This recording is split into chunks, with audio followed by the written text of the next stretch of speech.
Olá, meu amigo, olá, minha amiga. Esse episódio é a segunda parte da apresentação dos meus amigos sobre Império Mongol e a invasão mongol nos territórios japoneses. O episódio anterior falou características do Império Mongol e nesse a gente vai entender a guerra entre o Império Mongol e o Império Japonês. Tá bom? Espero que você possa assistir os dois episódios e faça um bom proveito. Até a próxima. A mensagem chegou.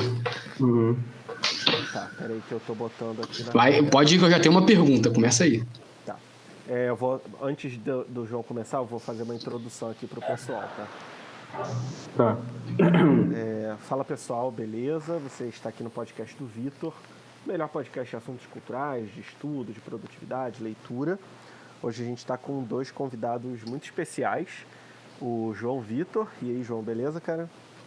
Fala aí, galera. Mó tempão que eu não apareço, hein? Isso aí. E também o Lucas, né, que a gente chama de Quinha. E aí, Quinha, beleza, cara? Tranquilo?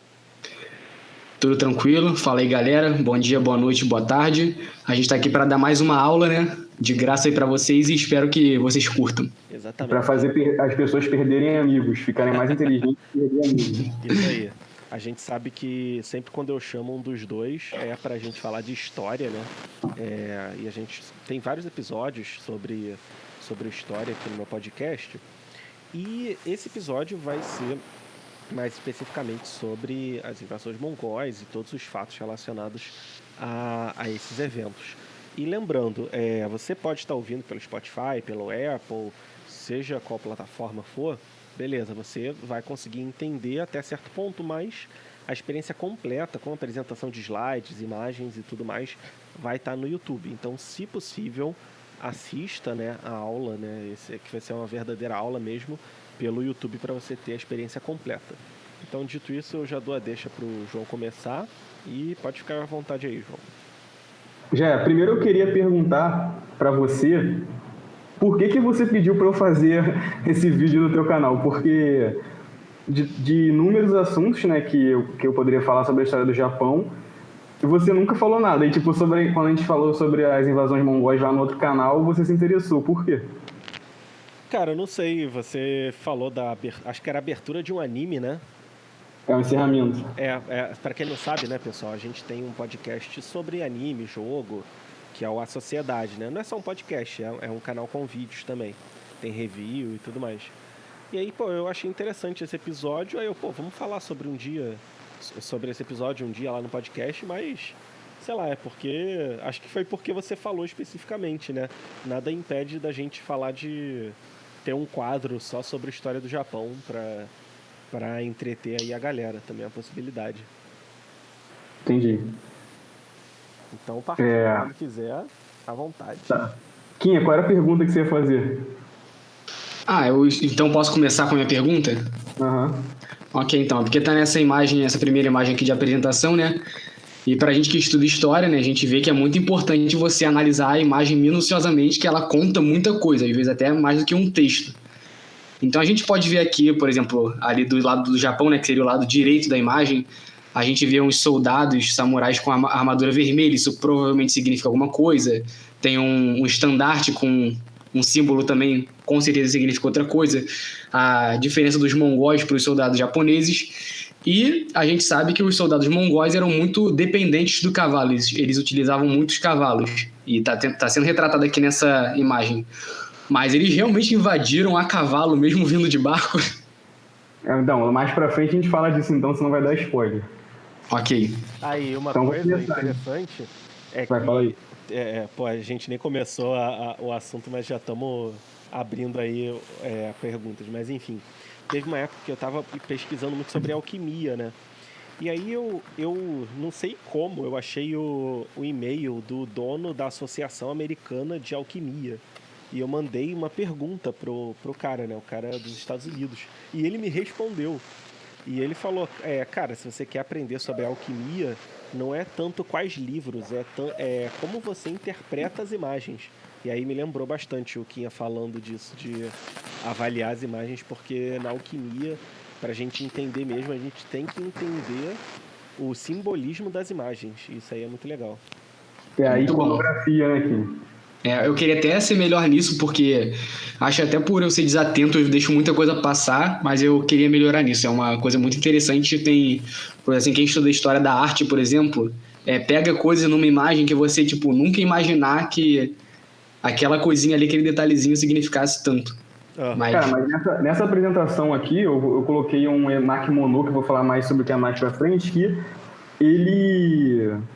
ele traz uma informação muito importante que vai desmentir todo o senso comum que existe sobre o samurai, que eu não sei porquê. Muitas pessoas que nunca estudaram o Japão, nada, não estudaram zero. Tipo, o estudo das pessoas de Japão sei lá, viram o último samurai, entendeu? Viram 47 Ronins e, tipo, o cara quer discutir na internet tudo. Eu sei, porque eu estudei Japão e já tive discussões como essa. E já vi muita gente falando isso, inclusive um amigão do Vitor lá do Caps Lock, né? Porra, meu amigo, não sai pra lá. Aqui está proibido gostar do Caps Lock, galera. Então, bora vamos lá, a gente não vai começar nunca. Vai lá. Bom, primeiro, galera, eu já cometi um erro de cara, que eu coloquei o título dessa apresentação como As Invasões Mongóis e a Construção do Guerreiro Samurai. Mas é porque, como eu tenho estudado o Japão há muito tempo, e a minha mente é totalmente voltada para o Japão, eu deveria ter colocado As Invasões Mongóis ao Japão, né? Porque os mongóis invadiram muita coisa, né? E eu acabei esquecendo. Foram duas invasões, uma em 1274 e outra em 1281. E vamos falar agora sobre essa guerra que mexeu tanto com o meu coração. Continua aí. E só para constar, pessoal, o João, ele fez um curso de História do Japão. Ele não estuda só por conta própria, né? Ele também foi atrás de informações de outros professores, ele leu livros e tudo mais. É verdade, eu vou falar um pouco sobre isso, que eu fiz um curso de História do Japão de mais de 2 anos, a gente estudou desde o período antigo até o período contemporâneo, e depois eu fiz uma especialização que acabou agora, né? Mas, assim, não é uma pesquisa acadêmica ou nada disso, entendeu? É mais como um estudo mesmo mais aprofundado de um entusiasta, digamos assim, né?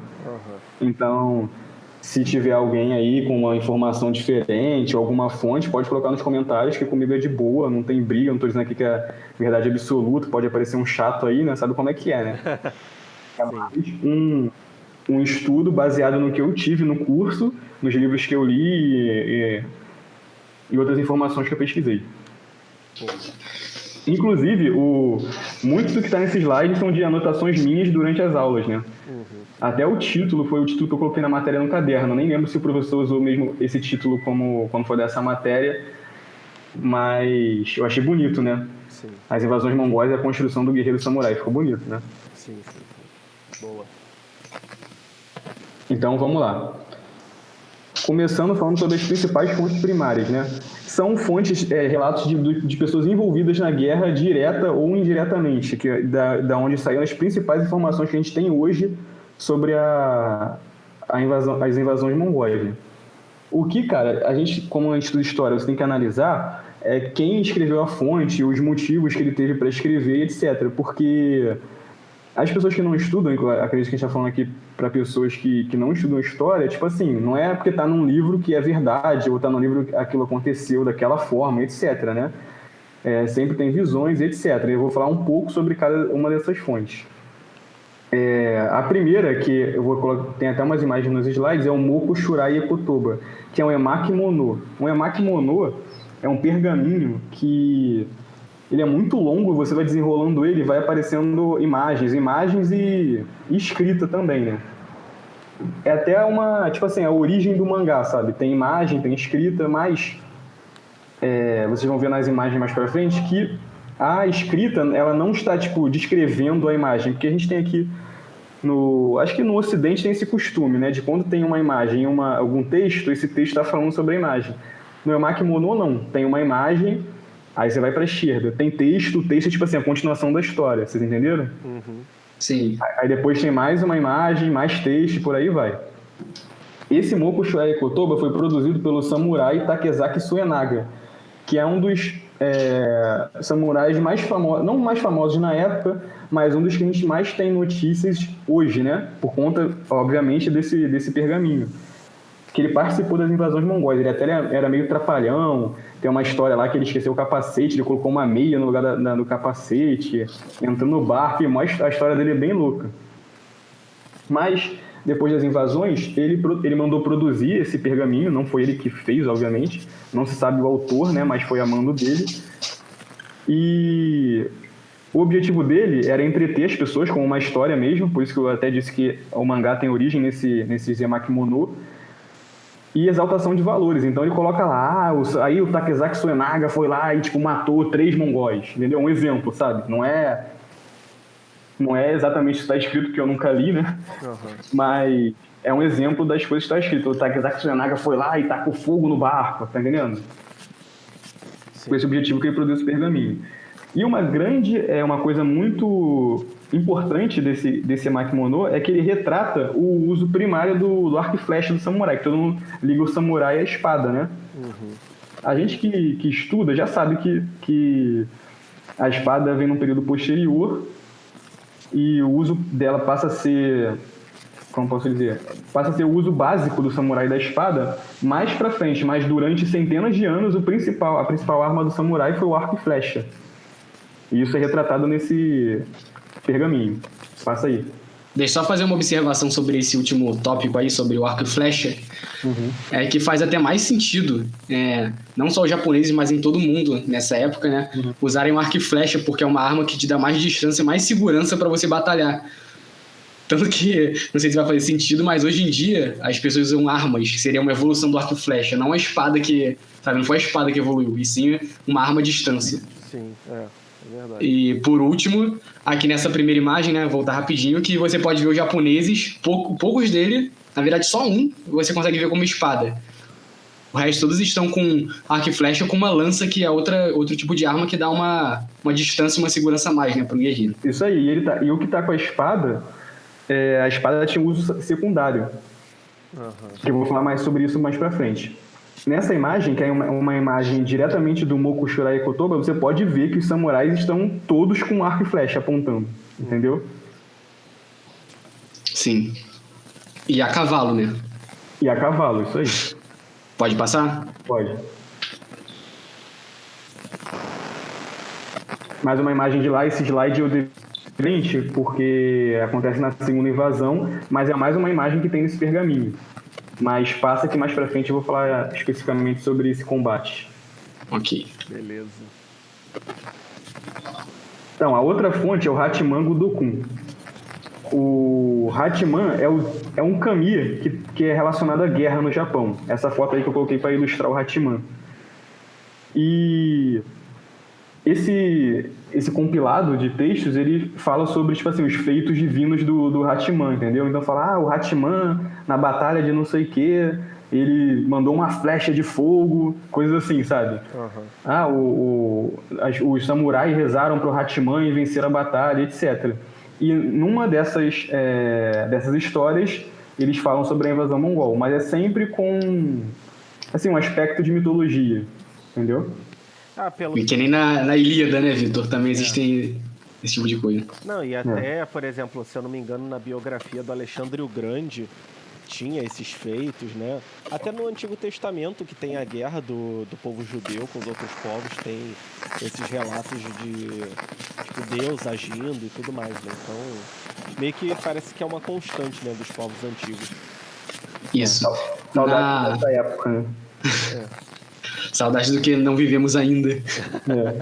Eu lembro que na Ilíada, os dois exércitos estavam lá batalhando frente a frente, aí passava uma águia no céu, aí falavam, essa águia quer dizer então que o Ares está do nosso lado. Eles iam lá e tipo, motivavam, aí começavam a ganhar batalha, o exército 1. Aí depois os outros falavam assim, não, isso aqui significa que Ares veio para o nosso lado e Hermes também deixou eles. Aí eles iam lá, se motivavam, várias coisas aconteciam, né?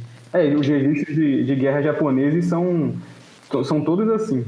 E até, por exemplo, na Ilíada é até mais profundo, porque às vezes os deuses, eles assim, eu não sei se a palavra é mais certa, mas eles meio que incorporavam nos guerreiros.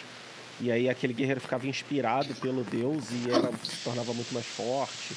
E até na Odisseia, né, meio que os deuses que disseram o destino do Odisseu, né, durante todos aqueles anos. Tipo, os deuses eram contra, outros a favor que ele voltasse para casa ou não. Mas enfim, vamos continuando aí com as fontes da invasão mongol no Japão. Isso aí. A terceira que eu trouxe foi o Nichiren Daishonin Chugasan, que são os relatos do monge Nichiren. Esse monge Nichiren, cara, vocês vão ver que é uma história meio bizarra. Ele era contra, tipo, ele era do Sutra da Lotus, e o governo Hojō, que eu vou explicar mais pra frente sobre os Hojō, mais profundamente, eles tinham umas tradições religiosas que iam contra ao que o Nichiren pensava que era certo, entendeu? Mas o Nichiren também era uma figura meio, como posso dizer, não contraditória, mas qual a palavra? Um cara meio controverso, entendeu? Uhum. Ele era meio radical, tinha umas ideias meio loucas, e ele vivia criticando o governo Hojō. Inclusive, numa obra chamada Rissho Ankokuron, ele mandou uma carta ao Hojō Tokiori, que era o pai do governante, né, na época, e ele disse que se eles não seguissem o Sutra de Lotus, isso traria calamidades ao Japão, guerras e invasões estrangeiras, isso anos antes das invasões. Uhum. E, além disso, ele acusava o governo de venerar demônios, porque eles não seguiam a lei, etc. Então, ele tinha essas divergências religiosas. Mas o que é interessante é que ele meio que ele previu, né? Porque ele disse que poderia trazer invasões estrangeiras, né? Algo que nunca tinha acontecido no Japão. Ok. Ele era como se fosse a mãe de Ná, então, do Japão, né? Na sua época. E agora, do lado dos mongóis, tem o Yuan Shi, que é um compilado de registros históricos da dinastia Yuan. A dinastia Yuan, para quem não sabe, é a dinastia mongol na China, né? Pode-se dizer assim. E ela foi... Mais pra frente a gente vai falar sobre isso. Isso aí, o Kim vai fazer uma intervenção, que eu chamei ele para me ajudar nesse assunto, e vai falar mais sobre os mongóis. Ela foi composta a mando do imperador Hongwu, sei lá, que foi a dinastia que sucedeu aos Yuan. A dinastia voltando a uma etnia chinesa, né? E por que ele foi composto? Porque os chineses, né, e os mongóis, uma etnia diferente, mas que absorvia os costumes e as tradições dos países que eles Invadiam. Dos países não, né? Das terras, das culturas que eles colocavam sob sua submissão. E os chineses tinham essa tradição confucionista, né, de remontar os registros do passado a fim de legitimar o presente. Então vinha lá, o meu pai, filho de não sei quem, filho de não sei quem, filho de não sei quem, aí contava a história, derrotou tal e não sei quem. Então eles sempre tinham esse costume, vindo dessa tradição da filosofia confucionista, para legitimar o que estava acontecendo no presente, né? Por isso foi escrito o Yuan Shi. E no Yuan Shi está escrito a história do Império Mongol, desde o Gengis Khan, o Temujin, antes, né? Que ele não pode se dizer que já era uma dinastia Yuan na época do Gengis Khan, mas nos posteriores a ele, e até o Togon Temur, que foi o último Khan. Só para outra observação aqui, você falou sobre o confucionismo, né, sobre remontar o registro do passado a fim de legitimar o presente. Falar que eu fiz um vídeo com o Vitor, né, sobre o confucionismo. E o próprio Confúcio, ele já como posso dizer, ele já tratava as coisas desse jeito. E até por isso ele é considerado muito conservador, sabe? Ele pegava as coisas do passado para tentar aplicar as coisas boas do passado para tentar aplicar no presente, ver o que dava certo, enfim. Isso aí. Isso. E uma curiosidade do Yuan Shi é que ele foi escrito muito rápido. Se você for ver o período, agora eu não vou me lembrar exatamente, mas ele foi escrito num período muito rápido, muito mais rápido que os outros registros desse tipo. Então ele é historicamente duvidoso, pode-se dizer assim, entendeu? Essa é uma foto aí do Yuan Shi. E outra, a invasão mongol é só uma das histórias que contém o Yuan Shi, né? Boa. E, pessoal, só para fazer o acréscimo, né, o que o Kian falou, eu vou compilar todos os episódios com o João e com o Kian que a gente falou de História do Oriente, vou montar uma playlist. Então, para quem quiser conferir os outros episódios de confucionismo, de Japão e etc., é só ir lá no canal do YouTube, né, Podcast do Vitor, que você vai ter acesso a essa playlist e muitas outras. Então, dando continuidade aí. Vamos lá. Então, agora eu vou falar um pouco sobre a estrutura de poder no Japão e um pouco da história do Japão bem rapidamente para as pessoas entenderem o que se passava no Japão na época, né? O Japão estava sob o domínio do shogunato Kamakura, que iniciou em 1185 e vai até 1333. As invasões mongóis acontecem em 1274, então pode-se dizer que é bem no meio do shogunato, né? Agora, o que é o shogunato Kamakura? Vai ser meio complicado de explicar, mas houveram algumas guerras no Japão, que são as guerras de Genpei, que envolveram dois grandes clãs samurais, os Minamoto e os Taira. Nessas guerras, eu vou explicar mais pra frente o passado, mas o que interessa pra gente saber agora é que os Minamoto, eles tomaram o poder central das mãos do imperador, que era o imperador até essa época, 1185, ele que não é que ele tinha poder de fato, né? Mas o poder de governo no Japão estava na mão da corte. Não necessariamente nas mãos do imperador, mas nos cortesãos, nos ministros, etc. E os clãs samurai foram adquirindo importância. Eu vou explicar mais pra frente, quando for falar de Shoen, até que houve essa guerra e por conta de um herdeiro suspeito, né, do Império, porque o clã Minamoto acusou o clã Taira de manipular o herdeiro e tal, e colocar um herdeiro que ia favorecer os Taira, e os Minamoto dizendo que o herdeiro não era legítimo, os Taira dizendo que era legítimo, eles entraram em guerra. Os Minamoto venceram e estabeleceram o shogunato. O shogunato é uma é um governo, de fato, nessa época do Japão, que é dominado por uma aristocracia guerreira, que são os samurais, e eles, em teoria, iriam cuidar de assuntos históricos, né, de assuntos terrenos, enquanto que o imperador, que é uma divindade, porque para os japoneses o imperador é uma divindade, ele é descendente dos kamis, de uma linhagem divina, ele iria cuidar dos assuntos espirituais, digamos assim. Então, basicamente, o imperador cuidava dos assuntos espirituais, religiosos, divinos, e o shogunato era o governo. Só que qual é a diferença de um governo comum para o shogunato? É que o shogunato ele era composto por uma aristocracia guerreira, uma elite militar. Entendeu? Entenderam, né? Deixa eu fazer uma pergunta rapidinho. Você disse que o shogunato é composto por essa aristocracia guerreira, né? Então, é por isso que na época da restauração Meiji, assim como terminou o shogunato, os samurais também foram se extinguindo? Não é que... É porque na restauração Meiji já é outro tema que não tem nada a ver com o de agora. O que aconteceu na restauração Meiji é que não se via mais razão para a existência dos samurais, entendeu?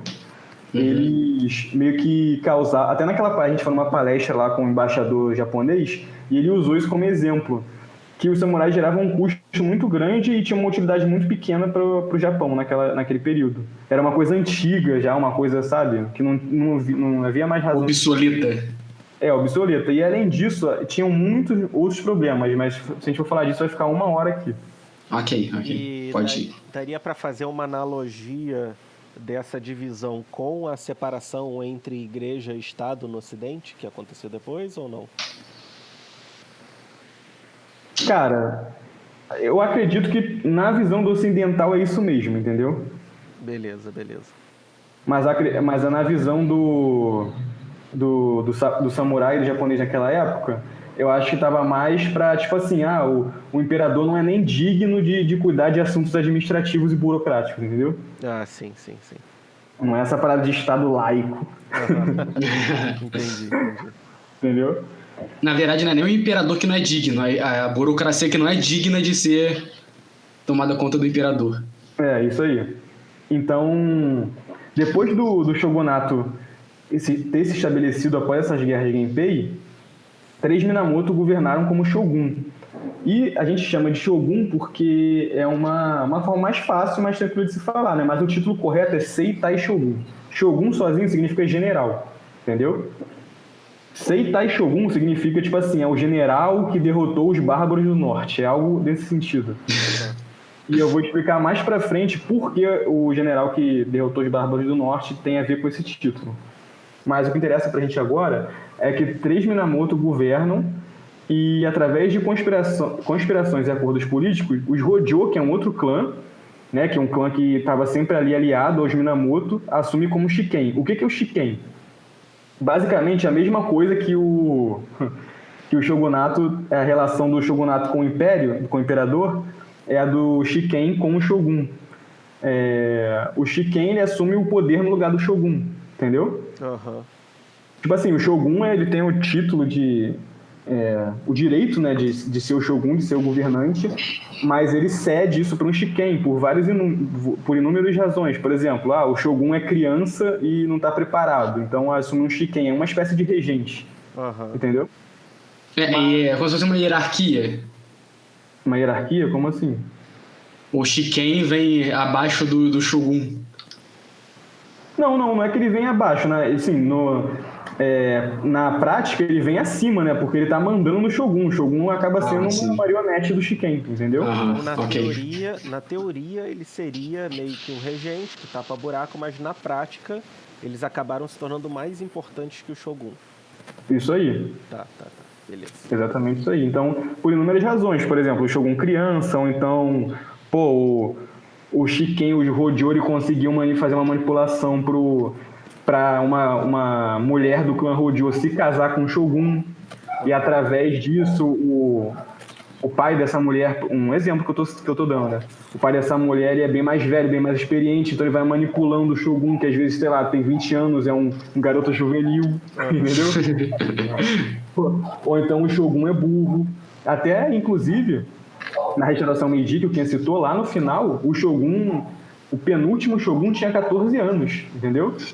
Então era a maior briga no conselho do Shogun para ver quem mandava, sabe? Uhum. Mas esse cargo de Shiken oficialmente já tinha sido extinto.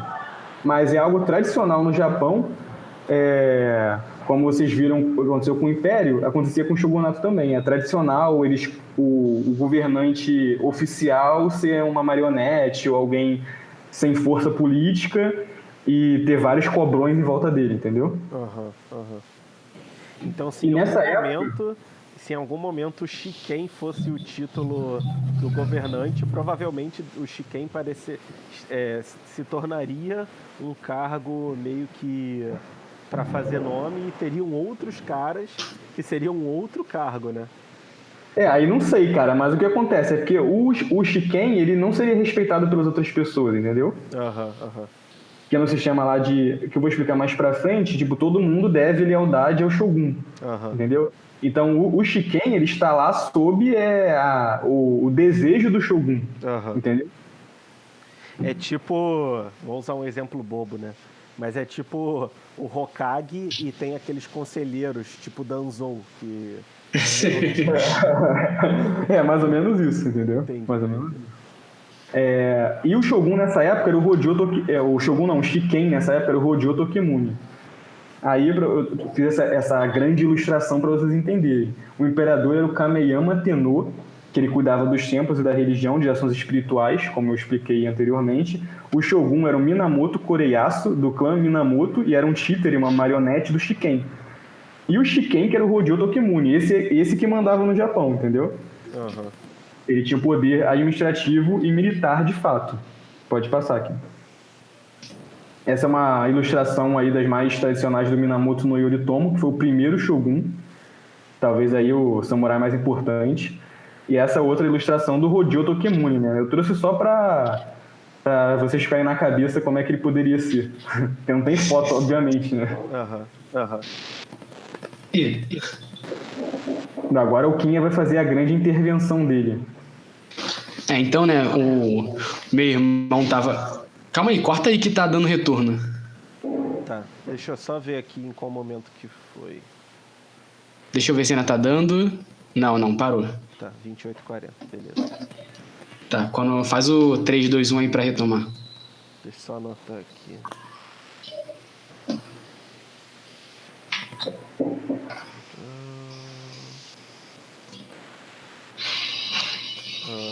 Peraí. 3, 2... Mas muitas pessoas não sabem o que é um samurai. Fala aí, Vitor, o que você acha que é um samurai? O Quem já sabe que eu já expliquei.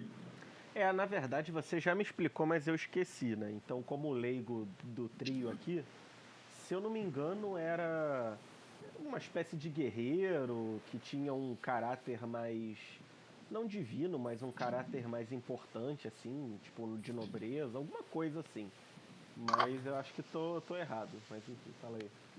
Então, porque, tipo assim, principalmente por causa da cultura pop, né, das pessoas que estudam através do Último Samurai, e mesmo o Último Samurai não demonstra isso, né? Mas todo mundo fica pensando que, sei lá, o samurai se resume a um cara que usa espada, né? Ah, Mas é um erro, tipo, já muito grande, nessa questão da espada já é um erro fatal, né? Até a imagem que eu coloquei para ilustrar é uma imagem que representa um samurai muito tradicional nessa época, né? A gente está falando aqui no século XI, né? Se eu não me engano. Então vamos falar um pouco sobre o samurai e a construção do guerreiro samurai, que até é o que eu coloquei no título. O samurai tem sua origem no século IX, ou seja, em 800 e pouco, mais ou menos ali na era Nara do Japão, né? Ou na era Heian. O que acontece para surgir o samurai? Porque antes não tinha samurai e depois passou a ter, certo? O Japão, como eu falei anteriormente, você não pode pensar nele como um país, como um império, com fronteiras limitadas, etc. O que aconteceu é que teve uma etnia, e numa história mais ou menos parecida com a dos mongóis, uma etnia que acabou se impondo, né, dominando outras etnias, não necessariamente por força, mas por acordos e relações diplomáticas, e começou aos poucos a estabelecer um governo, um estado mais consolidado, uma burocracia e tal, e se transformar no que a gente conhece mais ou menos como o Império Yamato, que é mais ou menos na região central do Japão, na ilha de Honshu. Eu até gostaria de mostrar aqui para vocês as ilhas do Japão e tal, mas vai ficar meio difícil. Então tentem imaginar. O Japão é um arquipélago e tem mais de 500 milhões de ilhas, nem sei o número exato. Mas existem 4 ilhas principais, que são Shikoku, que é uma ilha um pouco mais ao sul, e tem Kyushu, que é a ilha mais perto do continente, onde vão acontecer as invasões. Tem a ilha Honshu, que é a grandona, que é onde fica a Tóquio, né, que é a capital, sei lá, se eu posso dizer capital administrativa, e Kyoto, que é a capital mais tradicional, né? Hoje não é mais capital, mas é onde fica o palácio e onde historicamente foi a capital do Japão. E tem a ilha de Hokkaido, que é lá em cima, mas é um período bem posterior, e etc. Mas na ilha de Honshu, que é, entre aspas, a ilha principal, se estabeleceu essa etnia Yamato, e ela foi, como eu falei, se juntando a outras, até que formou um governo e burocracia e tal, corte, cultura, a escrita chinesa chegou ao Japão, etc. Só que ao norte do Japão, mais ou menos do meio da ilha de Honshu para o norte, era, entre aspas, uma terra inexplorada, e vivia alguns povos lá, chamados de Ainu, que eram os povos mais primitivos. Eles são até, como posso dizer, bem exóticos aos nossos olhos, né? Aos nossos olhos, porque essa questão de você achar uma outra cultura exótica também é relativa, né? Eles também devem achar a gente exótico. Mas eles têm uma barba estranha, tem umas pinturas na boca. Inclusive, tem um filme da Princesa Mononoke, do estúdio Ghibli, que a etnia do menino lá, o personagem principal, ele é Ainu. A família dele, as tribos ali são Ainu. E em dado momento da história do Japão, a corte decidiu começar a se expandir ao norte, em direção ao norte. E eles começaram a montar poderia dizer um grupo, né, de guerreiros, que acabou se dando o nome de Bushi, que Bushi é guerreiro em japonês, né? E eles exploravam essas terras ao norte. Então, o que acontecia? Basicamente, um cortesão, alguém ali da família, talvez da família imperial ou de algum dos clãs mais próximos à corte, organizava uma expedição, e era algo que geralmente o cortesão, o cara mais top ali, de linhagem mais alta, né? Ele não queria fazer, entendeu? Porque era, pô, vou me mudar da capital, aqui do palácio, onde eu tenho tudo do bom e do melhor, da cultura, das festas, etc. do haikai, da poesia, da pintura e tal, para me meter no mato, na lama, lutando com um montão de maluco, entendeu? Então eu não queria. Então o que acontecia? Essa função geralmente era legada ao cara mais baixo da família, entendeu? Tipo assim, sabe? Tem aquela pessoa da família que tu não gosta. Aí o chefe da família mandava, vai lá e lidera os caras lá, os soldados. Então, o que acontecia? Eles iam nessas expedições, matavam os Ainu, né? Inclusive foi uma etnia que quase foi exterminada, hoje existem muito poucos por conta dessas expedições, e eles estabeleciam ali uma vila, né? Aí acabava virando uma cidade, e por conta dos perigos, né, de você perder essa terra conquistada de novo para os Ainu, de animais selvagens, etc., essas cidades acabavam funcionando com uma lógica de você ter que ter uma defesa mais militar mesmo, entendeu? De os caras com arma e tal. Então esses Bush começaram a se organizar num grupo de guerreiros que começaram a se chamar de Bushidan. Então tinha tipo assim, tem o Bushidan daquela terra, o Bushidan daquela outra. O governo, percebendo que esse tipo de expedição estava crescendo, acontecendo em muitos lugares, começou a estabelecer uma política do Shoen. E o Shoen basicamente esse pedaço de terra onde esses guerreiros iam tomar conta, entendeu? Então ele começou a mandar pessoas da corte para poder tomar conta desses lugares, meio que politicamente, e responder aos desejos lá da corte imperial. Vocês estão entendendo até aí? Uhum. Só que o que acontecia? Por conta da corte eles viverem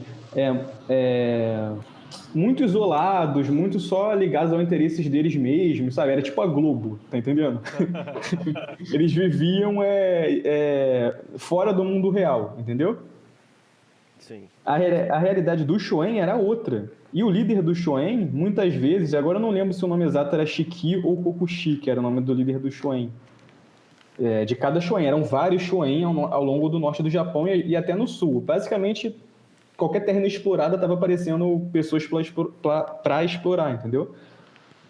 E ele começou a ganhar uma importância política ali naquele local. Estão entendendo? Sim. E aí sim começa a surgir essa questão da aristocracia guerreira, que é um guerreiro, um cara que pode ser até de origem da família imperial ou da corte, que vai para terras desconhecidas e ali estabelece uma nova cidade sob o comando dele, e ele começa a ter seguidores, esses guerreiros começam a servir a ele, a ter, né, esse sentimento de que ele é o líder, né? Porque está muito longe da capital, entendeu? Então, aos poucos, com o passar do tempo, e esse Shoen crescendo de importância e tal, esses caras que estavam nessas terras de longe começam a ter uma importância política também na capital, entendeu? Ao ponto de resolver até questões militares, por exemplo, guerras civis, tem uma questão lá com o clã Fujiwara, aí um clã desses samurai, desses Bushidan, é chamado para defender o império, etc. E dois desses clãs acabam sendo muito proeminentes, que são os Minamoto e os Taira. E, de novo, né, eles começam a se envolver politicamente com a corte imperial e, através de politicagem, o clã Taira está meio que dominando o império, né? Um clã samurai, que é um clã desses Bushi, está dominando o império politicamente, e meio que eles tentam colocar o herdeiro, né, da linhagem imperial, um filho de um cara do clã Taira ou algo do tipo. E aí acontece as guerras de Genpei, que é onde eu disse, né, onde eu citei anteriormente, deveria ter colocado agora para fazer mais sentido, mas eles entram em guerra, o clã Taira e o clã Minamoto. O clã Minamoto vence e por conta dessas questões, né, de muitas pessoas tentando montar no imperador, vamos dizer assim, eles decidem estabelecer o shogunato. Aí sim, o clã samurai cuida do governo e a corte imperial, o imperador e os outros, e a linhagem divina, cuidam dos assuntos religiosos. Ficou mais claro agora, certo? Você vai falar ainda do samurai ou posso perguntar uma coisa? Vou falar ainda. Tá, depois eu falo então. Então, o samurai nem sempre é um cara que é guerreiro. Ele tem origem guerreira, ele tem até uma função guerreira, mas muitas vezes ele é um político, né, um burocrata, um velho. Tipo, você não pode imaginar que um cara de 60 e poucos anos está lutando no meio da guerra, né? Então, ele tem outras funções, o líder do clã e tal, mas ele vem de uma linhagem guerreira, digamos assim, né? E acaba se metendo ali na política do Japão por todas essas questões que eu já mencionei. Outra questão que as pessoas confundem muito é essa questão do Bushido, que é o código de ética, de honra do guerreiro samurai, né? Que é uma construção moderna, né? Até que eles meio que reviveram essas questões e mudaram muitas coisas na restauração Meiji para meio que resgatar um passado heróico, né, do samurai, e até na Segunda Guerra Mundial. O que acontece é que esse código não existia. Ele foi escrito muito recentemente, não me lembro se no século XIX ou até mesmo no século XX, mas naquela época o que regia as relações entre um samurai e outro era uma relação de serviço e favor. Que basicamente o cara, tipo assim, o dono ali do Shoen falava, eu vou te dar uma terra para você cultivar, para você morar com a sua família, e você vai defender ela para mim. Quando tiver guerra, você vai lutar para mim, e basicamente é isso, entendeu? Não era uma relação de vassalagem como acontecia na Europa, e até por isso eu não gosto quando as pessoas falam Japão feudal, porque o vassalo ele meio que tinha um juramento de honra, né? De honra não, de dever eterno com o senhor, ele até dava um beijo na boca do cara. Vocês lembram disso? Não. E o samurai, diferentemente do que muitas pessoas pensam, nessa época ele, tipo assim, ele estava a serviço de um cara, se o cara não quisesse mais serviço dele, ele podia servir depois da outro, entendeu?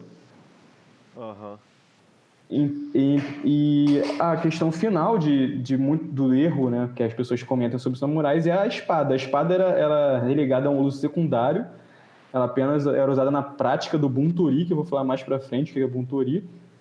Mas a principal traço de combate do samurai era o arco e flecha. Era tipo assim, o arco era uma coisa até divina, de relatos de mitológicos. Naquele Hachimango Dokun tem vários relatos sobre arco. Tem, não, esse arco foi usado pelo samurai tal, quando ele deu uma flechada e derrubou um barco. Só com uma flechada, sabe? O arco era uma arma muito cara e tipo, era realmente visto como uma divino, né? Existe até o caminho do arco, que é chamado de Yabusame, que todo samurai devia seguir e aprender o caminho do arco e flecha, né? Nessa época, a espada samurai era até uma tachi, que é uma katana. Agora eu não lembro se ela é menor ou maior, mas ela era de pior qualidade. Katana é uma espada, não é uma espada do samurai, é a palavra japonesa para espada. E só dessa época para daqui a 300 anos que mais ou menos vai surgir o samurai que as pessoas têm em mente. Então, faça sua pergunta. Beleza. Eu tenho uma observação, né? Porque você falou que eram os caras mais menos populares das famílias, que acabaram ganhando a sua popularidade, né? Sua importância e se tornaram efetivamente governadores. Isso me lembra muito na história ocidental, quando, por exemplo, as famílias mais sem oportunidade vão para as colônias e acabam ganhando importância nas colônias e se tornando independentes, né? Só que a diferença nas colônias é que a colônia é um outro território. No caso dos samurais, eles viraram donos do próprio território japonês, né? Verdade. E também, uma dúvida, você falou que o samurai que a gente vê na cultura pop, ele só veio 300 anos depois, mas assim, na própria cultura japonesa, tipo nos jogos Final Fantasy, nos animes, né, o Samurai X, que é o Rurouni Kenshin, o Samurai Champloo, eles mostram os samurais de espada. E isso tem a ver com o período da restauração Meiji? Por que na própria cultura japonesa essa visão do samurai de espada é mais famosa do que aquele que usa arco? Cara, é porque a maioria dos filmes é feito nessa época, mais ou menos na era Edo, que as pessoas dizem que é a era do samurai, né? Mas na verdade é uma era em que o samurai estava em decadência. Mas ainda assim, os filmes, os animes, os jogos geralmente são da era Edo. Sim. Entendeu? Beleza. E por isso... A famosa era dos samurais. E por isso é mostrado o samurai com a espada. Até porque a era Edo é uma era de paz, né, entre aspas. Então, basicamente, não existiram grandes guerras no Japão nesse período. Alguma revolta aqui, outra ali, mas não existiam guerras em que era usada lança e o arco e qualquer outro tipo de arma. E sim, mas a espada, que era quase uma arma de defesa pessoal, vamos dizer assim, entendeu? O samurai estava andando na rua lá com a espada, se alguém tretasse com ele, ele lutava de espada, entendeu? Dificilmente você iria andar de... É mais ou menos como se, não fazendo um paralelo meio nada a ver, a gente aqui hoje em dia, se a gente tivesse porte de arma, ia andar de pistola, não ia andar de fuzil no meio da rua, entendeu? Entendi. Beleza. Vai lá. Pode. Então agora, finalmente, a gente está chegando nas invasões, né? Eu vou contar um pouco dos eventos pré-invasão mongol. O que aconteceu antes, né? Até o momento derradeiro. Em 1266, o Kublai Khan enviou um emissário chinês ao Japão a fim de abrir relações.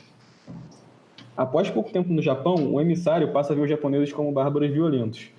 O engraçado é que esse emissário, eu não lembro o nome dele, cara. Eu lembro que o professor falou na aula e tal, mas eu procurei e não achei. Então, por isso eu não coloquei.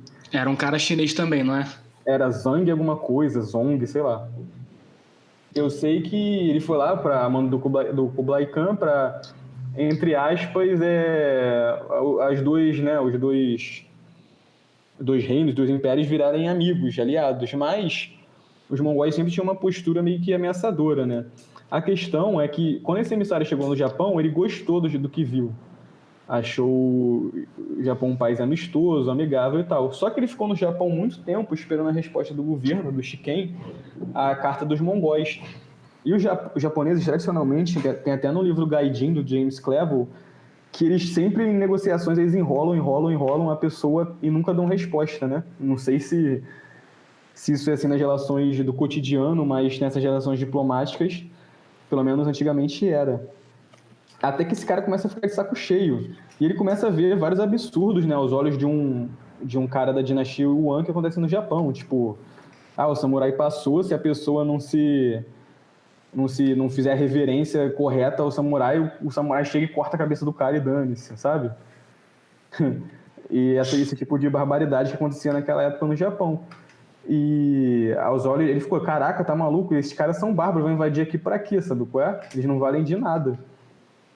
Então ele fica lá 3 anos no Japão e quando ele volta, ele fala pro Kublai Khan que não se deve invadir o Japão porque, não é mó bagunça, sabe qual é? É tipo água santa, entendeu? Não vai arrumar problema se você entrar no Japão. Deixa eu só fazer um comentário, terceiro comentário aqui. É que duas coisas que eu esqueci de falar. Que a capital da Grande Horda, né, da dinastia de Yuan, do Kublai Khan, era em Pequim. Isso eu acho que é muito importante. E também outro ponto que eu li, até me preparando aqui para fazer essa apresentação, é que um dos fatores que levou o Kublai Khan a querer invadir o Japão era que qual era o nome daquele povo lá? Até comentei com você, do Japão, estava ajudando um reino da China, uma dinastia da China. Pra frente. Ok, então. Beleza. Essa é a carta do Kublai Khan, Império do Japão. Legal, né? Eu achei essa foto aí. Vai, passa aí.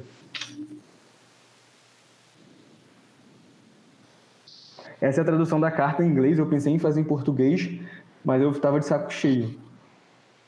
Então, vocês acham que eu devo ler em português ou deixa um tempo aí, se a pessoa quiser ler, ela pausa? Acho que você pode deixar falar só um resumo, porque falar isso aí tudo... Isso. E aí, se a pessoa quiser pausar, né, e novamente, quem está ouvindo em outra plataforma não está vendo, mas se você puder, vá lá no YouTube, que tem a carta completa. Mas aí o João vai dar um resuminho, né, só do conteúdo. Tá. Resumindo, né, ele se apresenta ao Japão e tal, e conta um pouco sobre o Império Mongol, e basicamente ele pede que o Japão abra relação e meio que submeta, né, como um estado, não um estado, mas sabe aqueles territórios, tem uma palavra para isso, um território que fica pagando imposto ao outro. Tu lembra qual é a palavra? Eu sei o que é, mas não lembro a palavra. É um território tributário do Império Mongol. O Império do Japão se torna isso, e que o Império Mongol ele tinha aquela tradição também que vinha do confucionismo de tratar os submissos a ele como um pai trata um filho, entendeu? Então, você vai ser bem tratado pelos mongóis, mas se você fizer cagada, ele vai te punir, entendeu? Mas não é como se o mongol quisesse entrar lá e destruir tudo, né? Ele quer ter uma boa relação, mas sempre uma relação de pai e filho. Tipo, o mongol é o líder e você tem que se submeter a ele, entendeu? Só que, apesar dessa ideia, os japoneses não entendem muito bem, porque a carta tem um tom muito ameaçador, entendeu? Mas eu até coloquei ali no slide Pax Mongol, apesar do tom ameaçador. Porque o mongol, ele coloca esse tom de ameaça nas relações diplomáticas dele, porque ele quer que não tenha guerra, entendeu? Apesar de parecer que ele está ameaçando, ele quer que a pessoa fique com medo e não queira tretar com ele, e que evite a guerra, entendeu? E essa carta, até hoje, está no Todaiji, né? Que é tipo o centro dos templos budistas no Japão. Vai lá.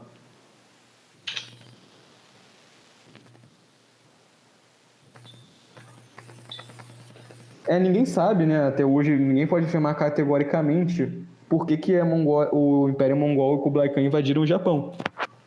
Mas existem algumas possíveis razões. A primeira é que o Marco Polo, ele diz que no Japão tinha muito ouro, que tinha uma terra, que tinha um rei. Eu não lembro se isso é no Livro das Maravilhas ou se está em outro texto. Mas tinha uma terra ali perto do Japão que tinha um rei, que tinha castelos de ouro, montanhas de ouro, etc. Isso pode ter despertado o interesse do Kublai Khan, né? Para pegar o ouro no Japão. A outra é que os mongóis visavam conquistar todo mundo conhecido, né? Então, como eles conheciam o Japão, queriam conquistar. A outra é unificar o Extremo Oriente, porque naquela época já estavam começando a ter problemas entre os Khanatos além dos Khanatos, outros inimigos, né, estrangeiros, e uma unificação ali seria interessante, obviamente, para, né, evitar problemas futuros. E a outra teoria é de que os mongóis queriam ter os samurais como aliados em suas guerras na China e na Índia. Os mongóis estavam enfrentando ao mesmo tempo outra dinastia ali mais ao sul do Império na China, e também contra os sultanatos na Índia. Sultanato de Delhi. Isso, na Índia, e achavam que os samurais poderiam ser de grande valia nessas batalhas.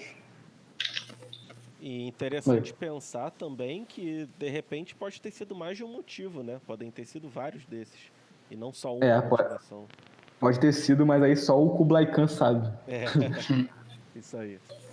Então agora, né, depois desses eventos pré-invasão, vamos falar da primeira invasão mongol, que aconteceu no ano de 1274, do dia 2 ao dia 19 de novembro. Eu não consegui achar um mapa melhor, cara. E esse mapa está falando das duas invasões. Mas você pode ver o que é interessante. A primeira frota mongol saiu de Goryeo, né, que é a Coreia, que foi vassala, quem a gente até comentou sobre a conquista do reino de Península Coreana. Isso. E a primeira frota, né, que vai invadir o Japão, ela sai da Coreia, sai só da Coreia. É isso que eu queria dizer. Vamos lá. Pode passar? Pode. Agora, como a gente falou sobre algumas táticas mongóis, eu vou falar um pouco até mais, vou falar sobre as táticas de combate samurai. Ao contrário do combate mongol, e isso que é muito interessante, porque a gente não imagina, né? Porque a gente já nasceu no mundo moderno e o mundo globalizado, então não tem muitas diferenças em questões militares, né? Mas naquela época, você imagina que o Japão nunca foi invadido e nunca tinha entrado em contato com outra cultura bélica, entende? Uhum.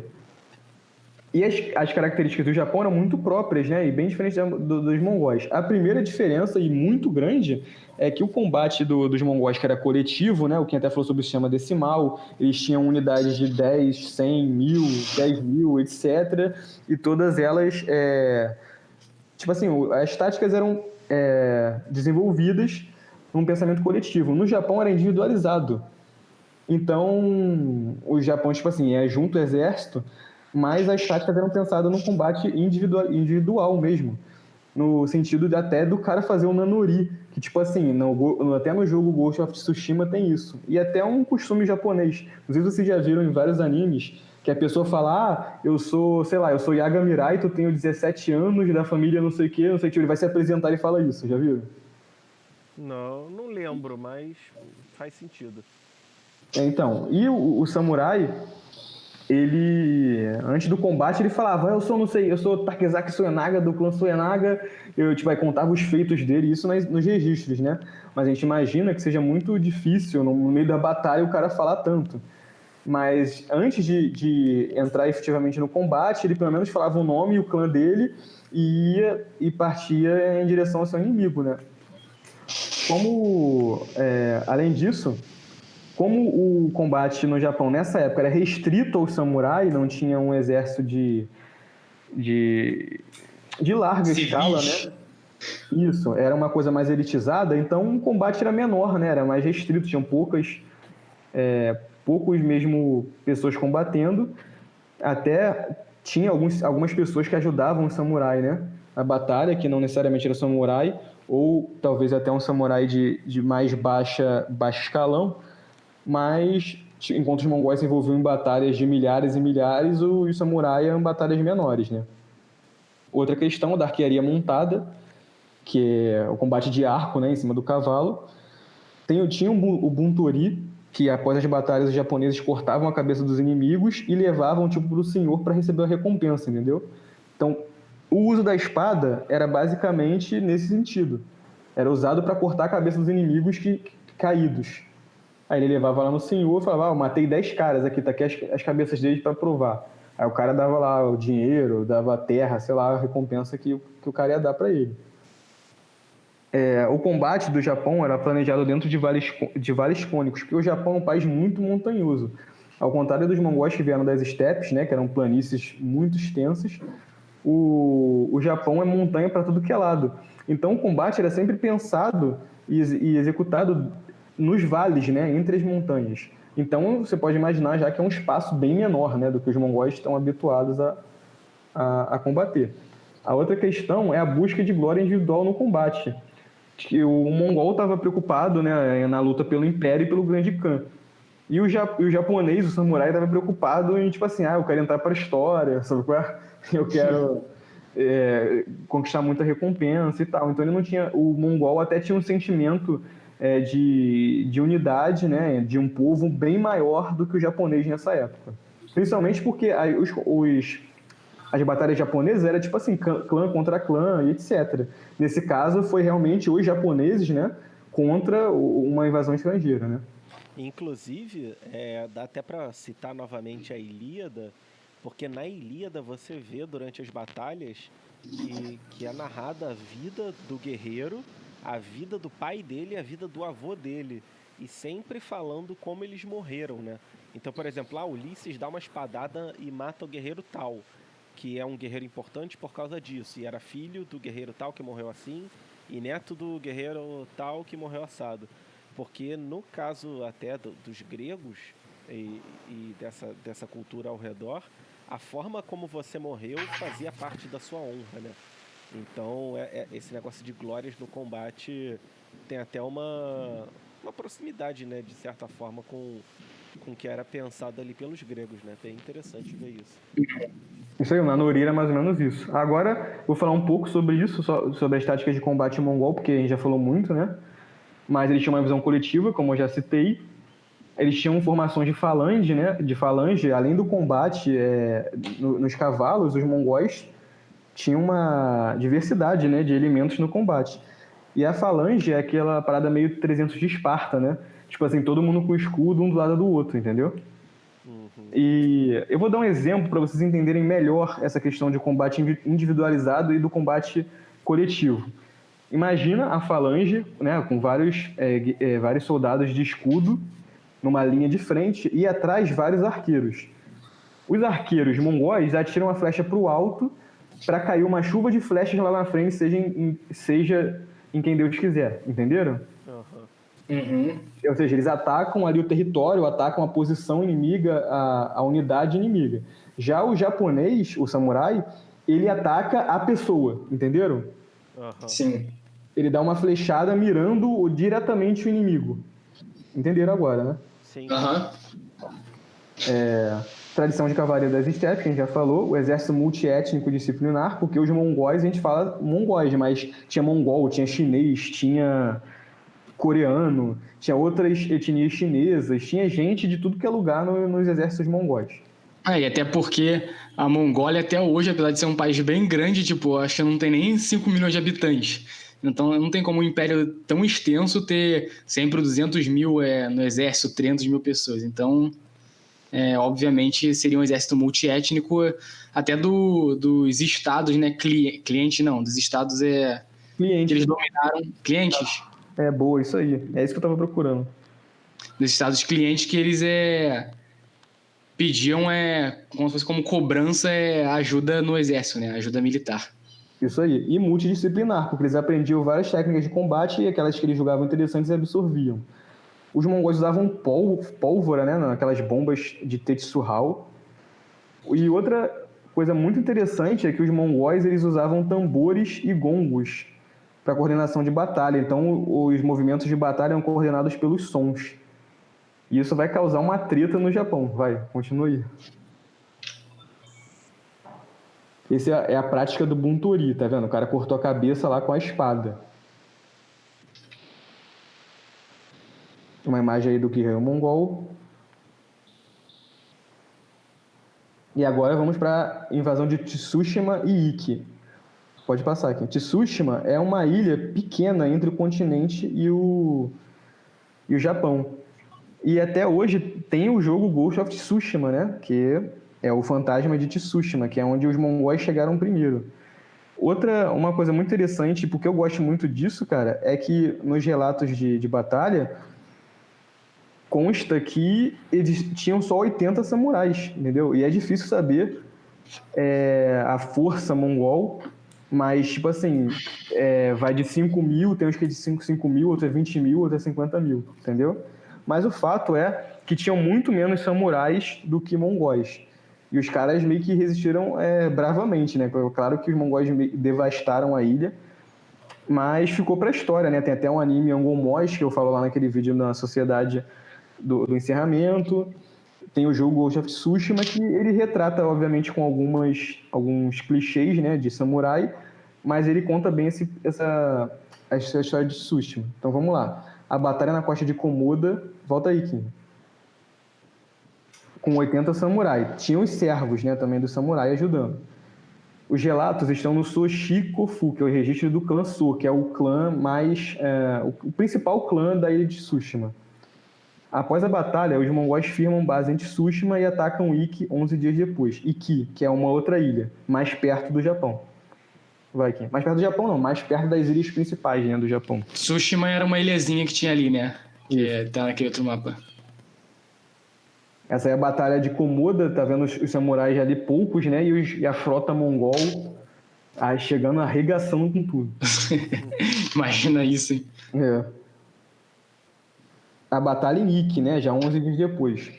O Taira Kagetaka, que era do clã Taira, que é o clã do rival do Minamoto, que eu contei anteriormente sobre as guerras de Genpei, ele morre no castelo Hinotsume, esperando reforços de Dazaifu. Dazaifu é uma cidade já maior, que está em Kyushu, que isso já é chegando na ilha de Honshu, que é a principal, né? Então imaginem, os mongóis chegaram em Tsushima, depois de Tsushima foram para Iki, e de Iki e de Tsushima foram enviados emissários para não devo dizer continente, né? Mas para a ilha maior do Japão, de Kyushu, onde tinha essa cidade de Dazaifu, para pedir reforços.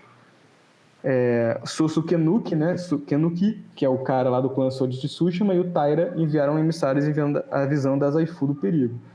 Esses dois samurais são considerados heróis em Tsushima e Iki, respectivamente, né? Porque eles resistiram à invasão mongol, quer dizer, morreram, né? Mas lutaram contra os mongóis bravamente.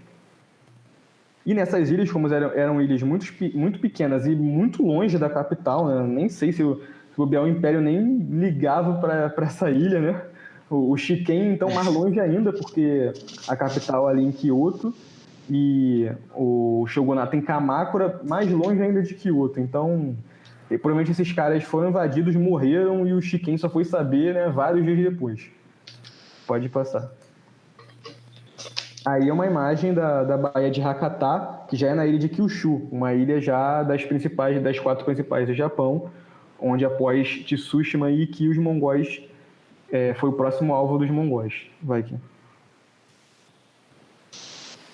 A batalha na Baía de Hakata. Como os So e os Taira já tinham enviado emissários pedindo reforços, eles meio que tentaram fazer uma resistência rápida ali na Baía, e as 9 províncias de Kyushu, que é essa ilha, uma das principais, se reuniram para defender o Japão dos mongóis.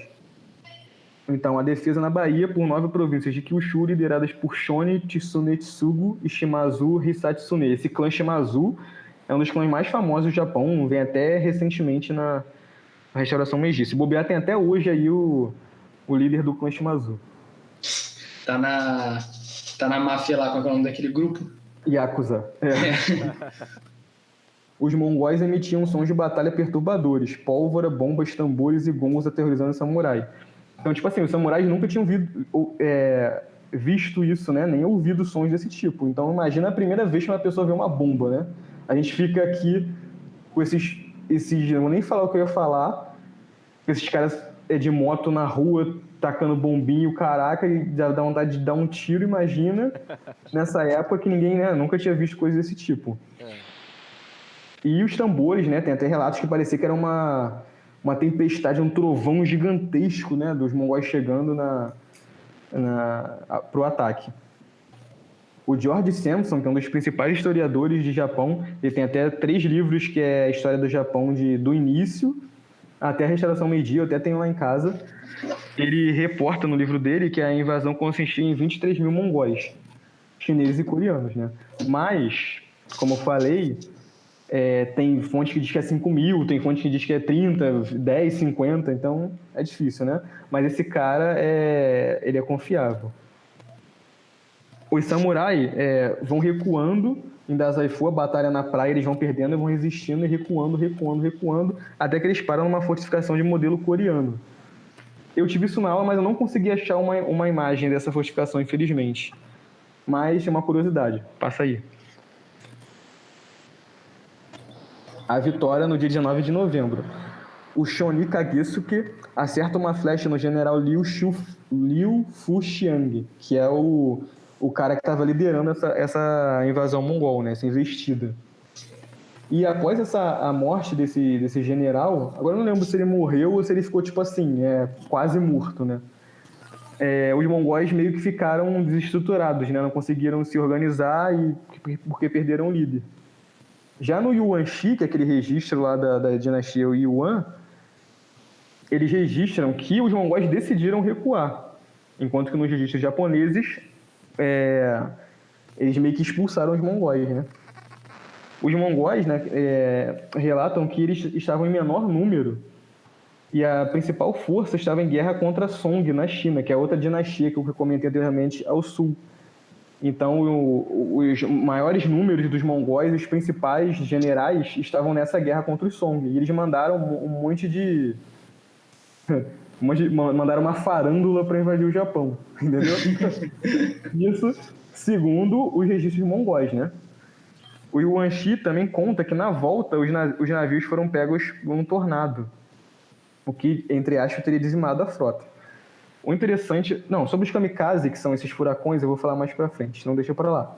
E não se sabe o número de baixas. O importante é que após a morte desse general, ou a morte, ou a quase morte, não lembro, os japoneses conseguiram repelir os mongóis. Agora vamos para o Entre Guerras, né? Que é o período de 1275 até 1280. Você pode ver ali que no arco está o samurai, no cavalo, na imagem está o samurai de arco, né? Que é um samurai de patente maior, e abaixo estão meio que os servos, né? A pé e de lança com uma armadura menor, entendeu? Uhum. O rei Chung Gun-yeol, que é o cara lá da Coreia que que mobilizou essas forças, né? Não foi o que liderou, foi o que mobilizou as forças para enviar o Japão. Ele pediu para o Kublai Khan um tempo para se recuperar antes de outro ataque, né? Porque, pô, sofreram várias baixas e tinha que dar um tempo, né? Então passaram 5 anos. Mas o Kublai Khan, lá no Yuan Shi, parecia que ele não sabia que tinha sido um desastre, entendeu? Que ele ficou tipo assim, nosso ataque foi efetivo, talvez eles aceitem a diplomacia na próxima vez, entendeu? Mas mal sabia ele que eles tinham se ferrado bonito, né? Mas o que acontece? Em 1279, os mongóis derrotaram os Song, né? Aquela dinastia que eles estavam em confronto. E aí sim, eles voltaram as atenções e os militares completamente para a próxima invasão.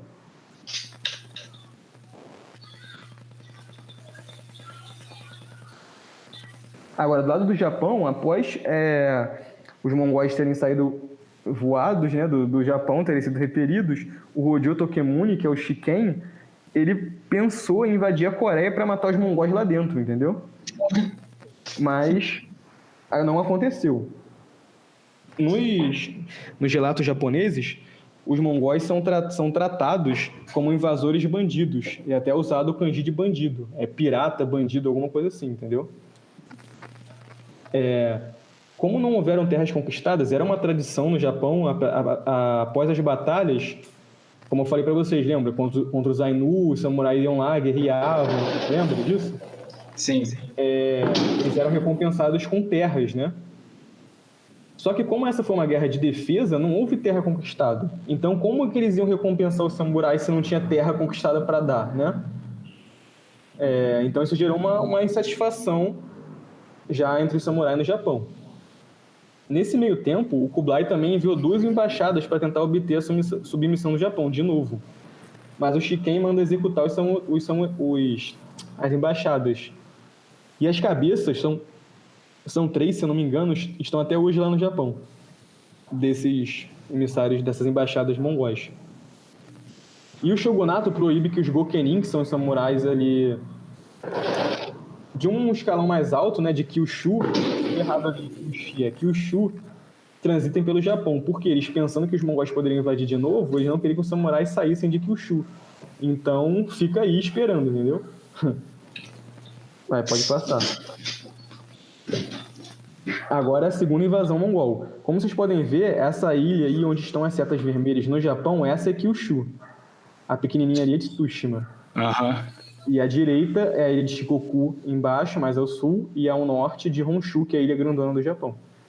A diferença da invasão para a primeira é que saem as tropas da Coreia e também saem lá da China, né? Que é de onde vem a principal força mongol. Vai, pode passar.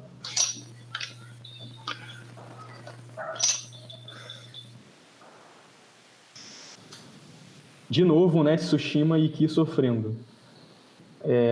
Os mongóis enviam 2 frotas, uma da Coreia, liderada pelo general Arakan, que também era o supremo comandante da invasão. Fan Wenyu, comandava a frota sul, vindo do território Song.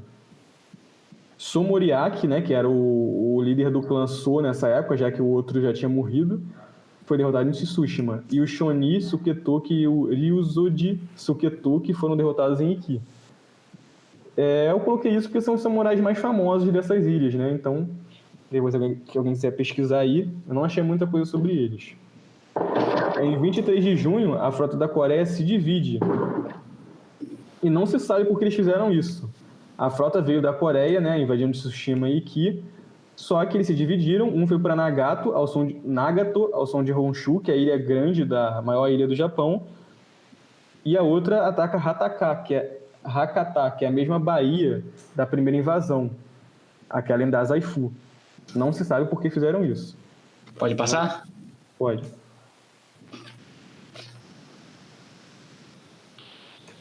A defesa dos japoneses em Nagato e Hakata.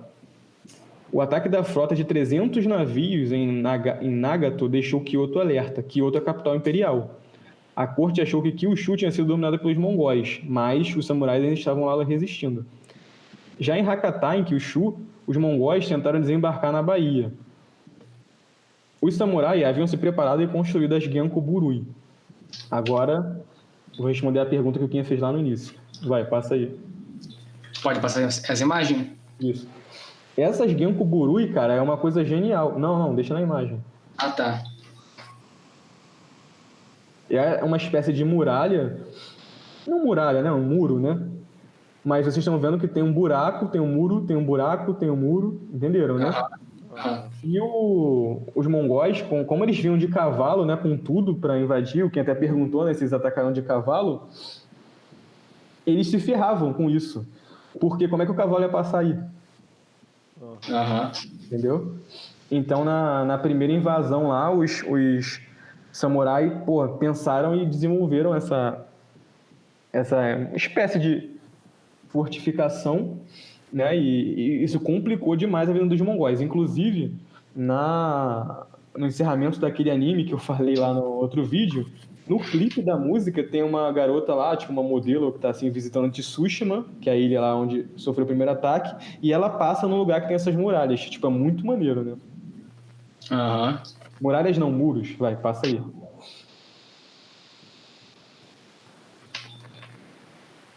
Os samurais partem para o ataque. Os samurais.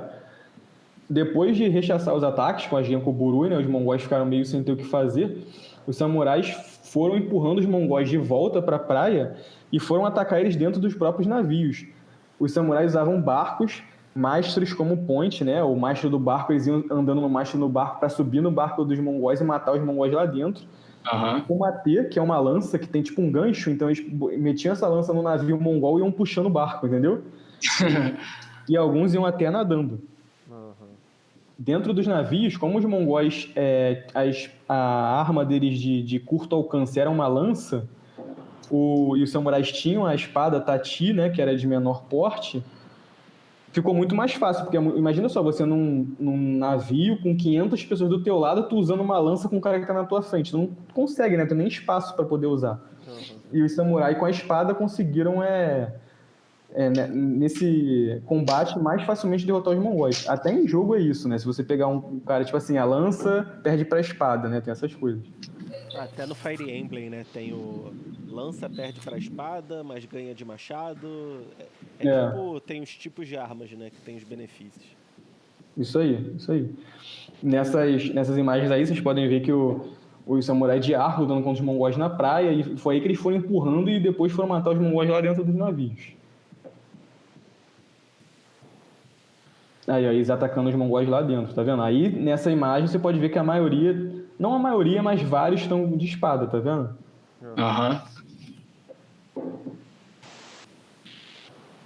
Os kamikaze e a batalha de Takashima. Os kamikaze são os ventos, né? Os furacões que, teoricamente, os kamis teriam mandado para defender o Japão, que é a terra abençoada pelos deuses. Na primeira invasão e na segunda também. Muita coincidência, né? Vai. Batalha de Takashima. Existem poucos registros dessa batalha. Os registros, se eu não me engano, eles estão no túmulo de um general mongol. Pra vocês verem. Os mongóis, perdendo em terra, eles se uniram, voltaram pro mar e uniram os navios por meio de correntes e plataformas. Tipo assim, eles juntaram mesmo os navios, acoplaram, entendeu? E montaram como se fosse um castelo ali, uma fortaleza de navios. Mas como eles se juntaram, e em 14/8 aconteceu que vários furacões causaram uma tempestade no mar, né? E os navios se bateram, já que eles estavam acoplados. Aí, tipo, a frota se despedaçou totalmente e os mongóis se ferraram bonito, né? Mas essa questão dos tufões é debatido, por quê? Os relatos de pessoas que estiveram na batalha, como, por exemplo, o Takezaki Suenaga, lá do Mokushurai Kotoba, que é do Pergaminho, não falam em nenhum momento de furacão, entendeu? E outros relatos citam uma tempestade, uma chuva forte ou algo assim, mas ninguém fala de furacão. Quem fala de furacão é a capital em Kyoto, né? Registro dos sacerdotes de Kyoto, que não estiveram na batalha, mas que acabaram futuramente usando isso para dizer que o Japão era uma terra abençoada pelos deuses, até recentemente, até na Segunda Guerra. e registros dos mongóis, né, que também do Yuan Shi, que foi escrito pela corte que sucedeu a dinastia Yuan, então ninguém teve nada a ver com a batalha, quem fala de Furacão. Entenderam, né? Parece que é coisa da Ilíada de novo, que a gente já falou várias vezes. Mas os mongóis se ferraram e os samurais ganharam. Vamos lá. Bom, foi isso que eu acabei de falar, então pode passar. Os resultados da batalha. Então, uma coisa que é interessante dizer é que nesse período os canatos ali já estavam meio que com conflitos entre si, entendeu? Então, tem teorias de que essa segunda invasão mongol, os mongóis já vieram lá da China brigando no caminho, entendeu? Então, durante a invasão mongol, tinha mongol lutando contra samurai, e lá no meio do mar, lá atrás, mongol lutando contra mongol, navio sendo afundado e etc, entendeu?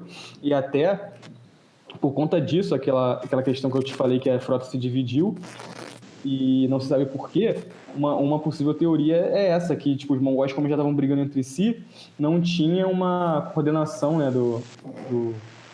uma coordenação adequada do ataque, então tipo, já estava cada um fazendo o que queria, já era um período já de declínio da autoridade do Kanato, né?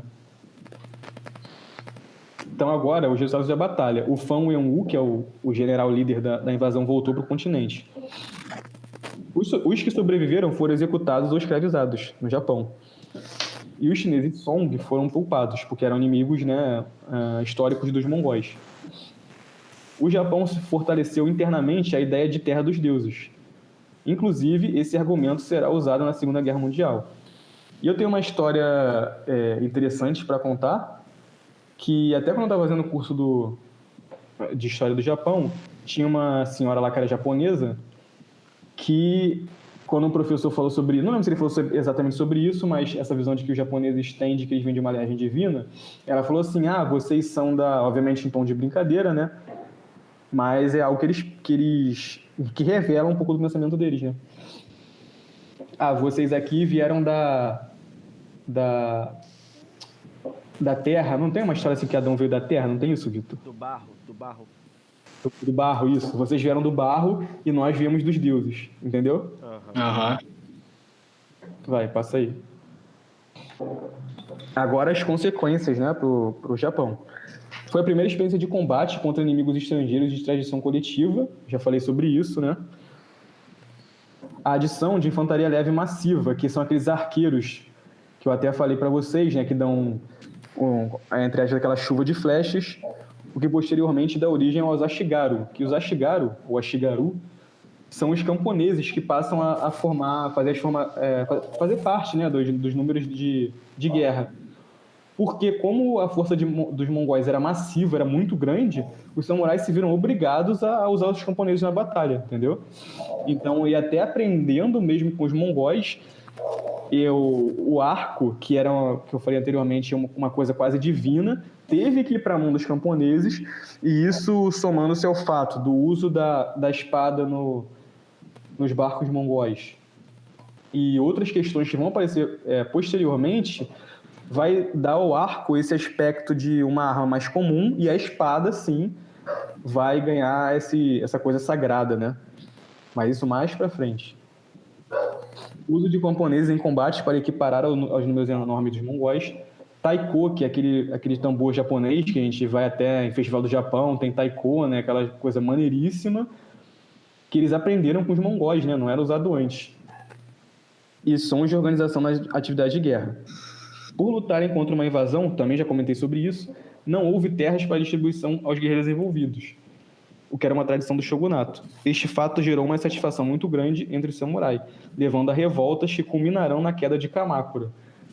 Ou seja, muita gente vai ficar insatisfeito com o shogunato, né, com o Shiken, por conta disso, e vão gerar mini revoltas, mini problemas, que vão acabar culminando, como eu falei, na queda do shogunato, o estabelecimento de um novo shogunato.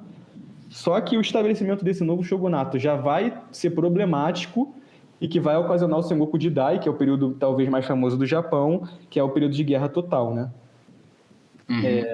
aprimoramento do manejo e forma das espadas katanás, que são, como eu falei, a parada japonesa para espada.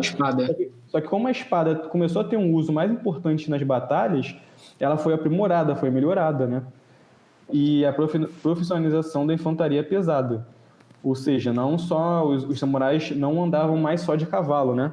Agora também faziam parte da infantaria com aquela armadura samurai mais pesada. Agora já acabou, né, a apresentação. Eu vou recomendar uma bibliografia, porque, como diz o professor Olavo, quem sabe a bibliografia sabe mais do que quem leu efetivamente, né? Boa, isso aí. Então, algumas coisas que eu usei para ter esse conhecimento, né? Obviamente, de novo, não é uma pesquisa acadêmica nem nada disso, é só um assunto que eu gosto e que eu estudo meio que com hobby, né? Tem o A Little Need of Divine Intervention, do Thomas D. Conlon, que é o cara que ele explica que ele não debate a ideia de se houve ou não os kamikaze, né?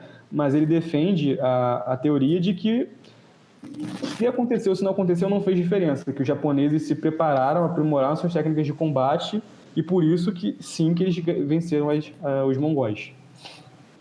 Tem o The Mongol Invasions of Japan, pouquinho. Foi mal. Que é do Stephen Turnbull, que é um dos maiores estudiosos de guerra, eu acho que eu poderia dizer, do Japão. Ele tem vários e vários livros, cara. Tem um PDF dele pra caraca, tipo, impossível. Acho que eu vou morrer e não vou ler tudo. Quando eu leio uma parte ou outra, né? Que tem livros sobre samurai, sobre mongol, até sobre ninja, né? Tem livros sobre vários períodos de Japão, sobre armadura, sobre heráldica. Cara, o cara tem espada, lança, armas, tem tudo. Tudo sobre essa questão mais militar mesmo. O cara escreve tudo do Japão. Tem a History of Japan, 1374, né? 1334, do George Sampson, que é aquele cara que eu já citei anteriormente. E nesse livro estão relatadas a invasão mongóis. Tem os japoneses da série Sakurai, que é um livro, como poderia dizer, para quem não conhece o Japão, né? A pessoa começar a entender um pouco da história, entender os costumes, entender a cultura. Obviamente tem alguns... Inclusive, abrindo um parêntese, né, quando eu me interessei por saber um pouco mais disso, foi o livro que você me recomendou para eu começar a aprender, né? Então acho que esse aí deve ser o mais introdutório, talvez. Isso aí, até ele tem algumas coisas que é colocado de forma simples, né, na história do Japão, mas o objetivo do livro não é você né, fazer o doutorado no Japão, é sim para você conhecer o Japão, né? Então ele cumpre muito bem seu papel. Sim. Tem o The Samurai Source Book, que é um livro, tipo assim, ele tem o nome de vários samurais, como se fosse um dinossauro, um dicionário de samurai, entendeu? Uhum. Então você procura lá, Ieyasu Tokugawa, aí tem um pouco sobre Ieyasu Tokugawa. Você procura, Takeda Shingen, tem um pouco sobre ele. Takesaki Suenaga, tem um pouco sobre ele. Então, os principais, mais famosos samurais, tem muita gente nesse livro, cara. É tipo um livro mesmo de consulta, né? Tipo um dicionário. Uhum. Eu vou recomendar também o curso de História e Cultura do Japão, do professor Douglas Almeida, que se não fosse esse curso e o professor, eu não estaria aqui falando sobre isso, não saberia de nada disso, né? Que é muito bom, eu recomendo mesmo, faço um marketing de graça. E o Instituto Cultural Brasil-Japão, que é aqui no Rio, e é onde tem o curso do professor, né? Se vocês tiverem interesse, pode procurar na internet o professor Douglas Almeida e provavelmente vocês vão achar uma forma de contato com ele. E se quiserem, aí deixa nos comentários ou fala com o Vitor que eu até posso passar um e-mail ou algo assim do professor. Aí são as dicas culturais, né? Que é o filme Mongol, que conta a história do Gengis Khan, já falei dele anteriormente. O anime Angon Mois, de 2018, que fala sobre os mongóis em Tsushima. Obviamente, né, tem algumas coisas que coisa de anime mesmo, né, não é necessariamente a realidade, mas dá para você ter uma ideia, né, de como aconteceram esses eventos. E o Ghost of Tsushima, né, de PS4, que, para mim foi inacreditável fazer um jogo especificamente sobre a invasão mongol. E eu tô jogando ele agora, tô gostando muito, tô mais ou menos na metade. Ih, minha voz falhou na metade. E é bom pra caraca, cara. Tem aquelas generalizações, né? Mas obviamente queria ter. Mas dá pra se divertir, dá pra ficar deslumbrado com as paisagens de Tsushima, que são lindíssimas. E é isso aí, acabou. Muito bom, muito bom. Acho que foi uma explicação bem completa desse episódio, né? E ainda mais tendo essa explicação também da parte do Império Mongol. Da minha parte eu não tenho nenhuma pergunta, acho que eu fui perguntando pelo caminho mesmo. O Quinha tem alguma última pergunta aí pra fazer? Não, também fui fazendo a mesma coisa que você, então tá tranquilo. Então, para finalizar, o João, manda aí. Na verdade, você já mandou o recado, né, do contato, do curso, mas você tem alguma última mensagem para passar pro pessoal ou não? A mensagem que eu tenho pra passar pro pessoal é que, pelo amor de Deus, cara, parem de falar sobre o que não sabem, sabe? É só isso. Não, porque... Tipo assim, Fala. você quer comentar sobre alguma coisa, dá uma estudada mínima, né? Porque eu não sou o AIS da história do Japão, né? Mas eu, como falei, já fiz o curso, já li alguns livros, né? Já estudei mais do que uma pessoa comum. E nessa caminhada eu já vi muita gente falando muita bosta sobre o Japão como se soubesse de alguma coisa, sabe? Tipo assim, quando você ouve, cara, a pessoa parece ridícula, porque você sabe que ela não estudou nada. Porque se ela pegasse o livro mais básico sobre o Japão, ela veria que não é isso que ela tá falando, não corresponde à realidade, entendeu? Sim. E isso que eu tô falando não é só sobre o Japão, é sobre tudo, né? Até nesse negócio agora de vacina aí do coronavírus, e o caraca, tem gente aí que dá até explicação até de química, de composição de vacina, e o cara, pô, não sabe nem ler, não sabe nem escrever e tá falando de Vacina, né? isso aí. Então, meu recado é isso, quando vocês quiserem falar sobre alguma coisa, dá uma estudada aí para não passar vergonha. Não, e assim, quando eu ainda perdia tempo com muito debate de internet, a gente zoava quando a pessoa só vinha com a informação da Wikipédia, né? Mas, cara, hoje em dia nem Wikipédia o pessoal tá indo atrás. Então, se vier a Wikipédia, já tá no lucro, né? Você já Pô, agradece. quem chega aí na Wikipédia já é como? Sábio, né, mano? Praticamente. Mas é isso, acho que essa mensagem mais geral é interessante, né? Ainda mais para considerando, né, o meu podcast, que é mais voltado para estudos, cultura, realmente ir atrás das informações é melhor. Então, muito obrigado para quem ficou até aqui. Valeu, até a próxima. A gente vai ver se traz mais episódios aí sobre cultura, história do Japão e do Oriente de forma geral. Se você gostou, comenta, me manda uma mensagem lá no Instagram, eu.vitorcosta, que com certeza vou trazer mais coisa aí para vocês com esses meus convidados aí que sabem nem mais do que eu. Então é isso. Valeu, pessoal, e até mais. Valeu.